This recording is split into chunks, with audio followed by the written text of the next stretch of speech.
بات اتنی ہی ہے کہ ہم لا حاصل کو روتے ہیں اور حاصل کو رلاتے ہیں۔ ہم سفر خوبصورت نہ بھی ہو، قدر کرنے والا ہونا چاہیے، کیونکہ گھر پیسے اور طاقت سے نہیں، محبت اور اتفاق سے بنتے ہیں۔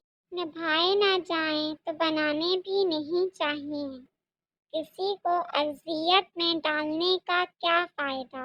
کتنا بے سکون ہو جاتا ہے انسان جب کسی کو کھو بھی نہیں سکتا اور اس کا ہو بھی نہیں سکتا۔ عورت سے بحث ہرگز نہ کریں، خاص کر جب وہ جذباتی ہو، دکھی ہو، خوش ہو، غصے میں ہو، بھوکی ہو یا پھر سانس لے رہی ہو۔ لوگوں کی اکثریت آپ کے ساتھ مخلص نہیں ہوتی، بلکہ اپنی ضروریات سے مخلص ہوتی ہے۔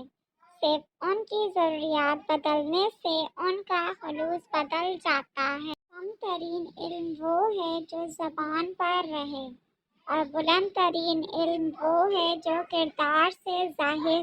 دنیا جہاں کی خوشبودار عطر لگا کر بھی اپنے بدبودار کرداروں کی بو نہیں مٹا سکتے۔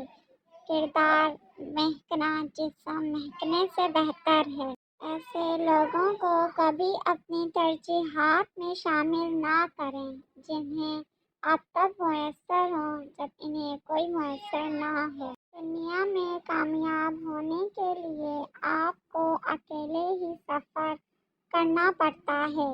لوگ آپ کے ساتھ تب ہوں گے جب آپ کامیاب ہو جائیں گے۔